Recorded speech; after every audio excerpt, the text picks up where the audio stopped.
नमस्कार मित्रांनो.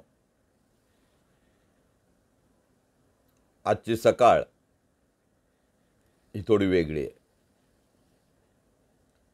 म्हणजे आपण यूट्यूबवर विश्वास ठेवायचा, त्यावरील बातम्यांवर विश्वास ठेवायचा, तर आपल्याला पुन्हा कोणीतरी युद्धाच्या दारात नेऊन ठेवतंय की काय अशी भीती वाटायला लागली. आजचं प्रकटन हे या वेगळ्या सामाजिक प्रश्नावर आहे. देशाला एक सामाजिक वेगळं मन असतं. आपली मतं आपण त्याच्यात लादत असतो. देश म्हणून, राष्ट्र म्हणून आपल्याला कधीतरी भारताचा, हिंदुस्थानाचा, इंडियाचा विचार वेगळ्या पद्धतीने करायला पाहिजे. आता अलिप्ततेचं धोरण आपण जाहीर केलेलं आहे. म्हणजे कुणाच्या कोणत्याही राजकीय वादात दुसऱ्या देशाच्या परप्रांताच्या वादात आपण स्वतःहून उडी घेत नाही, नाक खुपसत नाही. आजूबाजूला आपले शत्रू आहेत, त्यांना आपण शत्रू खरंच मानतो का, हा देखील चर्चेचा विषय आहे. इस्रायलसारख्या शक्तिमान देशावर काही काळाच्या आत 5,000 अग्निशस्त्र पडतात, रॉकेटचा हल्ला होतो. ही बातमी विषण्ण करणारी आहे. जग कोणत्या दिशेला चाललंय हे आपण पाहतोय. आपल्याला युद्धाच्या कथा नेहमीच आवडतात. अझरबैजान असेल, युक्रेन असेल, रशिया असेल, इराण असेल, अगदी व्हिएतनाम, कंबोडिया असेल, उत्तर कोरिया असेल, प्रत्येक ठिकाणची युद्ध आपण चवीने बघतो, वाचतो, ऐकतो, त्यावर चर्चा करतो. आपल्याला युद्ध खेळावी लागली. काही युद्ध आपल्यावर लादली गेली. चीन, पाकिस्तान यांच्याशी आपण 2 हात केले. अनिच्छेने काय होईना 2 हात केले. आपली टोपी उडवल्यागत चीनने आणि पाकने आपला काही भाग व्याप्त केलाय. मणिपूरमध्ये अशांतता आहे. तिबेट प्रश्न अजून लांबणीवर आहे. काही प्रश्न आंतरराष्ट्रीय कोर्टात गेलेत. पण इस्रायलला आपण आपला मित्र मानतो. इस्रायलची नाळ, ज्यू लोकांची नाळ आपल्या मातीत आजही पुरलेली आहे. कोकणातील अनेक गावात आजही ज्यू लोकांच्या मिळकती आहेत. इथल्या सामाजिक, आर्थिक बाबीमध्ये त्यांचं योगदान आहे. मग ते तळेकर असतील, रोहेकर असतील, अष्टमकर असतील, रेवदंडेकर असतील, थळकर असतील, सागावकर असतील, साळावकर असतील, चौलकर असतील, इथल्या प्रत्येक गावाची नावं घेऊन त्यांच्या पिढ्या वाढल्यात. इतके ते या मातीशी समरस होते. संपूर्ण जगात आवाहन केलं गेलं की इस्रायली लोकांनी आपल्या देशात, मायभूमीत परत यावं आणि सर्वजण इथेच मिळकती सोडून तिकडे गेलेत. अजूनही काही जणांची कुटुंब इथे आहेत. तिकडे गेल्यावर त्यांनी लष्करी शिक्षण घेतलं. त्यांच्या दुसऱ्या तिसऱ्या पिढीची वाढ आज इस्रायलमध्ये चालू आहे. इस्रायलच्या विशेषतः शेती, कृषी खात्यात, कृषी क्षेत्रात आणि युद्ध क्षेत्रात, सैनिक भरतीमध्ये ह्या कोकणातल्या ज्यू लोकांचा भरणा आहे.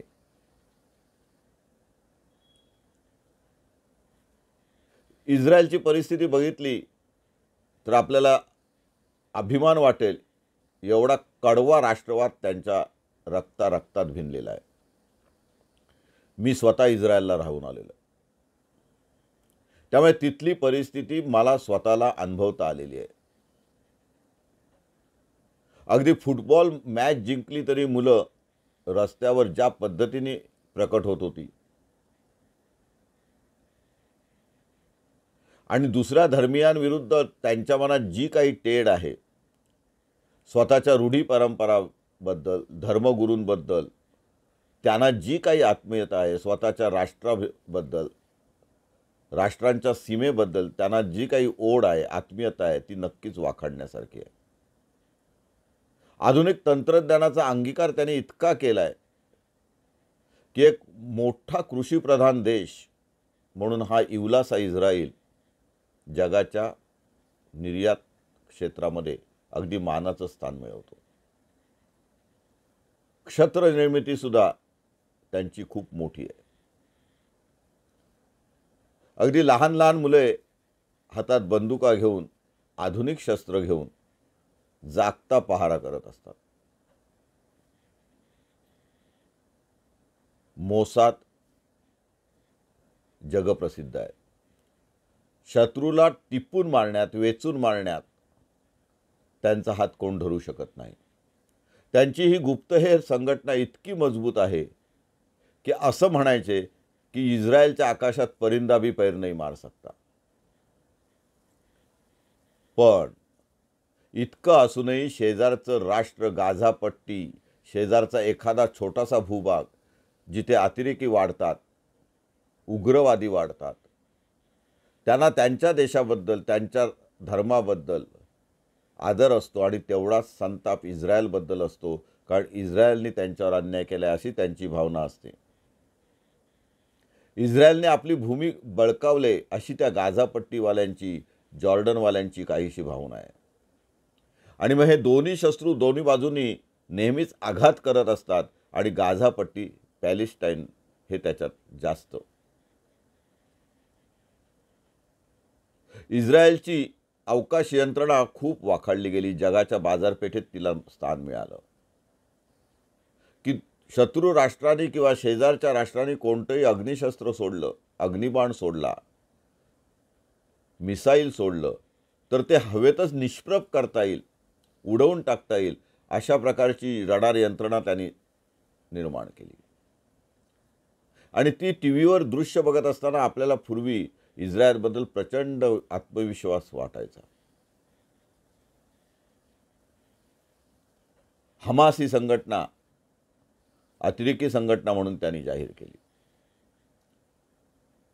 हमासमध्ये त्यांच्या दृष्टीने त्यांचे स्वातंत्र्य सैनिक सामील झाले, हातात बंदुका घेतल्या आणि प्रत्येकाकडे रॉकेट लॉन्चर दिली.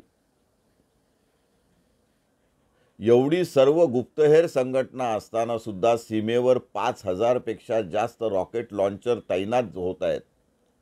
त्याबाबत हालचाली आहेत आणि एका मोठ्या हल्ल्याच्या प्रतीक्षेत हमास आहे, हे इस्रायलला कळू नये.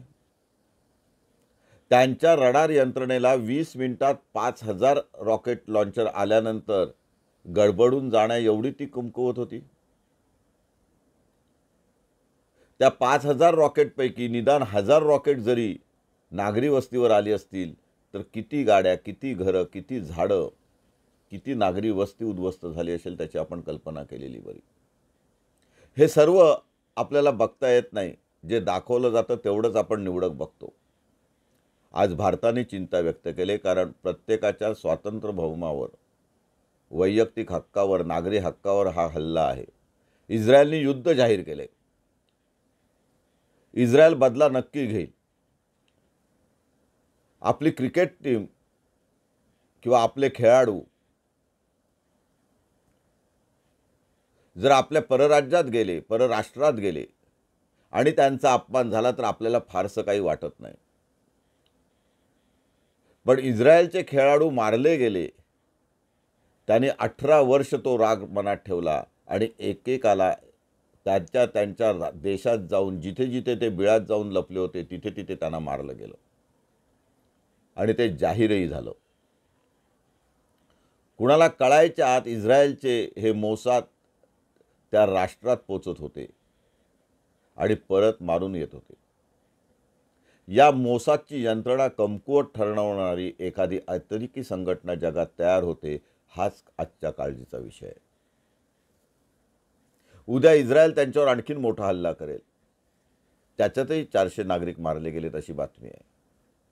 अजूनही जातील, कारण हा सुडाचा प्रवास थांबणार नाही. हीच जागतिक विवंचनेची बाब आहे. अमेरिकेने समर्थन दिले, भारताने समर्थन दिले, पण या समर्थनाशिवाय सुद्धा इस्रायल बदला घेणारच होतं. इस्रायलकडे दारुगोळ्याची काही कमी नाही आणि मारायला तयार होणाऱ्या सैनिकांची कमी नाही, किंबहुना जास्त भडमार आहे. रशियाच्या हल्ल्यामुळे चिवटपणे युक्रेन टिकून राहिला. अझरबैजान टिकून राहिला, पण त्यांची अर्थव्यवस्था पार कोलमडून गेली. उद्या गाझा पट्टीचं सुद्धा असंच होणार आहे. जेरुसलममध्ये 3 संस्कृती एकत्र नांदत आहेत. एका भिंती पलीकडे येशू ख्रिस्ताना सुळावर दिले म्हणून त्यांचे प्रार्थनास्थळ आहे.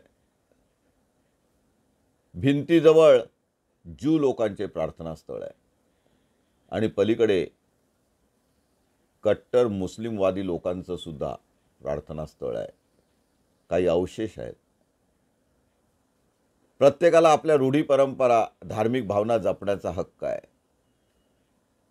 खरं तर एक जगातलं अप्रतिम असं ते स्थान, सर्व धर्म समभाव शिकवणारं ते स्थान. पण आज एकमेकांकडे पाठ करून उभं राहील की काय अशी चिंता निर्माण झाली. बरं, सीमा इतक्या तकलादू कशा की त्या वाळवंटातून रॉकेटचे हल्ले चालू असताना गाझा पट्टीतून लोक मोटरसायकलवर येतात, बंदुका हातात घेऊन येतात, जीपवरने येतात आणि खुले आमपणे इस्रायलमध्ये घुसतात आणि बेछूट गोळीबार करून परत जातात किंवा लपून बसतात.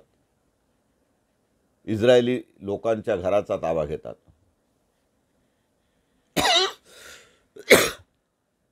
मग अशा वेळी इस्रायलची तपास यंत्रणा, गुप्तहेर यंत्रणा, सीमा सुरक्षा दल नक्की काय करत होतं? ती रडार यंत्रणा नेमकी काय करत होती? ही सर्व निष्प्रभ ठरणं, नाकाम करणं ही सुद्धा चिंतेची बाब आहे आणि अतिरेकांचा आत्मविश्वास वाढवणारी बाब आहे. उद्या आणखी मोठा हल्ला वैफल्यग्रस्त अवस्थेत हे मोसादवर करू शकतात, कारण हमास हे सुद्धा आत्मघातकी हल्ल्यासाठी प्रसिद्ध आहे. त्यांनी ठरवलं तर त्यांच्याकडचा दारुगोळा ते काही क्षणात संपवू शकतात. मग बर्बादच व्हायचं तर दुसऱ्याला मारून का व्हायचं नाही, अशा प्रकारचा एक वेगळ्या प्रकारचा जेहाद ते खेळत आहेत.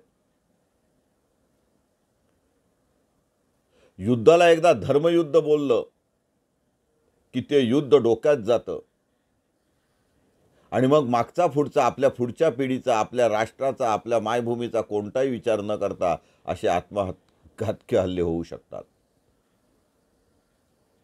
इस्रायलला काय याची कल्पना नसेल? यापुढे इस्रायल ताक सुद्धा फुंकून पिईल. इस्रायलने आपल्या नागरिकांना घरात दारात थांबायला सांगितलेलं आहे, कारण त्यांना आणखी हल्ले अपेक्षित आहेत आणि त्यांना जी काही कार्यवाही करायची आहे ती निर्विघ्नपणे पार पाडण्यासाठी हे आवश्यक होतं. पण संपूर्ण इस्रायल जेव्हा युद्धभूमी म्हणून जाहीर होईल, जेव्हा भाजलं जाईल, तेव्हा कदाचित या धर्मयुद्धामध्ये आणखी काही राष्ट्र तेल ओततील. इराण तर टपूनच बसलेला आहे. आणखी काही राष्ट्र मदतीला येतील. इस्रायलच्या प्रगतीवर, ज्यू लोकांवर, हिब्रू संस्कृतीवर जळणारे सुद्धा आंतरराष्ट्रीय बाजारपेठेत काही कमी नाहीत. मी तुमचाच आहे दाखवून पाठिंबा देऊन इस्रायलला बळीचा बकरा करण्याचा प्रयत्न सुद्धा काही मोठी राष्ट्र करू इच्छित आहेत. नुसता पाठिंबा देणं, शस्त्र पुरवणं म्हणजे युद्ध जिंकता येतं असं नाही, हे इस्रायलला नक्की माहीत आहे. पूर्वी तसं त्यांनी साबित करून दिले. त्यामुळे अमेरिका असेल किंवा अन्य कोणतंही मोठं राष्ट्र असेल, त्यांचा शस्त्रसाठा वापरून, त्यांचं तंत्रज्ञान वापरून इस्रायल दुसऱ्याच्या खांद्यावर बंदूक ठेवणार नाही. इस्रायल स्वतः लढणारं राष्ट्र आहे. पण आज अशा उंबरठ्यावर आपण आहोत की हे युद्ध आपल्या कुणालाच परवडणारं नाही. जग लहान होत चाललंय आणि शस्त्र मोठी होत चालली. शेवटी शस्त्राला महत्त्व द्यायचं की शास्त्राला महत्त्व द्यायचं हे ठरवण्याची वेळ आज आलेली आहे. आपली आंतरराष्ट्रीय कूटनीती, राजनीती काय आहे हे पुन्हा तपासायची वेळ आलेली आहे. आपण ज्या अमेरिकेवर विश्वास ठेवतो तो अमेरिका खरंच भारतापासून मैत्रीचे संबंध ठेवू इच्छितोय की तो एक भारताला टूल म्हणून, हत्यार म्हणून वापरू इच्छितोय, याच्यावरही विचार होणं गरजेचं आहे. अर्थात आपण ही चर्चा करतोय, आपल्यापेक्षा 1000 पटींनी सक्षम अशी लोक भारतीय सरकारमध्ये भारताच्या, इंडियाचा, हिंदुस्थानच्या हिताचा विचार करणारी आहेत. त्यांची रणनीती नक्की ठरलेली असेल. परंतु ज्या पद्धतीने कॅनडामध्ये प्रश्न निर्माण झाला आहे, ज्या पद्धतीने आपलीच माणसं तिथे मारली जात आहेत, ज्या पद्धतीने भारताबाहेर राष्ट्रविरोधी कार्यवाया सुरू आहेत, ज्या पद्धतीने खलिस्तानला तिथे खतपाणी मिळते आणि त्याच्यात युरोप आणि अमेरिकन देशसुद्धा काही अंशी मदत करत आहेत, ते बघता भारताचे हितशत्रू कोण, भारताचे खरे मित्र कोण आणि भारत कोणावर विसंबून आहे हे तपासून पाहण्याची गरज आहे. आपण आत्मनिर्भर बनलं पाहिजे, मेक इन इंडिया केलं पाहिजे, हे सगळं ठीक आहे. पण आपल्यामध्ये राष्ट्रभावना कितपत प्रज्वलित झाले हे सुद्धा तपासायची गरज आहे. कॅनडाचे राजनैतिक अधिकारी फक्त आपण परत पाठवले म्हणून काम भागणार आहे का? आपल्या आंतरराष्ट्रीय व्यापारावर त्याचा काय परिणाम होणार आहे? चीनबरोबर पंगा घेऊन आपण चीनची खरंच कितपत स्पर्धा करू शकतो? आणि चीनबाबत सावध व्हायचं तर चीनकडनं आलेली बाजारपेठ, चीनच्या आर्थिक नाड्या आपण खरंच आवळू शकतो का? आपण दिवाळीचे फटाके आणि गणपतीच्या सजावटीची साहित्य, दिवाळीच्या सजावटीचे साहित्य, नाताळच्या सजावटीचे साहित्य 90% जर चीनमधून आयात केलेली वापरत असू, केवळ स्वस्त मिळतात म्हणून वापरत असू,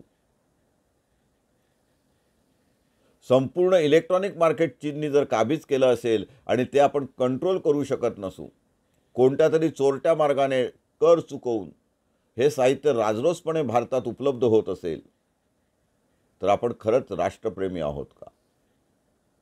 आणि मग एकदा अलिप्ततावाद स्वीकारल्यानंतर असा प्रत्येक राष्ट्राच्या अंतर्गत व्यवहारात आपण डोकावणं योग्य आहे का? आणि जेव्हा आपल्या घरात वाद निर्माण होतात, मग तो पीओकेचा असेल, चीनच्या सरहद्दीचा असेल, सिलोनच्या बाबतीतला असेल, अगदी मणिपूर, नागालँड, आसाम ह्या संपूर्ण पूर्वांचल भागाचा वाद असेल, तिबेटचा वाद असेल, त्याच्यात ही मोठी राष्ट्र आपल्याला खरंच कितपत मदत करतात? आपल्या प्रगतीचे खरी उद्दिष्ट काय आहेत?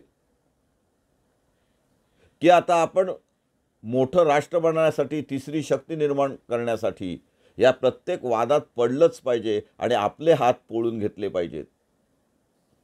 या वादात पडून एकाचं मदत करत असताना, एकाला सहानुभूती दाखवत असताना दुसऱ्या गटाचा राग आपण ओढवून घ्यायचा का? आपले शत्रू वाढवून घ्यायचे का? म्हणजे अंतर्गत शत्रूंबरोबरच बाह्य शत्रूही आपण वाढवायचे का? की आपण आता व्यापारी दृष्टिकोन ठेवून शांततेचा मार्ग स्वीकारून आपला जो मूळ उद्देश अलिप्ततावाद आहे आणि स्वयंप्रगती हा जो वाद आहे, ती स्वयंप्रगती, आत्मनिर्भरता आपण गाठायची का? या संपूर्ण आंतरराष्ट्रीय परिस्थितीमध्ये सामाजिक नेतृत्व करून शांतिदूत बनायचं की आधी आपलं जळणारं घर थांबवायचं, आपले नीट वासे सावरायचे, आपल्याला सक्षम करायचं? उद्या आपल्यावर ही वेळ आली, आपल्यावर असा अचानक झाला हल्ला, तर आपल्या सीमा खरंच तितक्या मजबूत आहेत का? आपल्याकडे अशी रडार यंत्रणा सक्षम आहे का? एका वेळी 5000 रॉकेटचा मारा सहन करण्याची ताकद आणि थांबवण्याची ताकद, परतवण्याची ताकद आपल्याकडे आहे का? आणि 5000 रॉकेट जर उडालीच, आपल्या देशावर आली, तर त्या बदल्यात आपली किती रॉकेट्स तयार आहेत यावरही विचार करण्याची वेळ आहे. अर्थात सरकार बघेल, आपलं सैन्यदल सक्षम आहे, आपल्याला काय त्याचं, आपण आणि आपले कुटुंब असा संकुचित विचार करणारे आपण ही चर्चा करायला सुद्धा हक्कदार नाहोत. ती लायकी तयार होण्यासाठी आपण आता या सर्व घडामोडींचा सजग विचार केला पाहिजे, त्यावर आत्मचिंतन केलं पाहिजे. सरकार बरोबर राहिलं पाहिजे, सरकारला आग्रह करून भाग पाडलं पाहिजे. आणि हा जो अलिप्ततावाद आपल्या घरात शिरलेला आहे, आपल्या कुटुंबापुरता जो वाद राहिलेला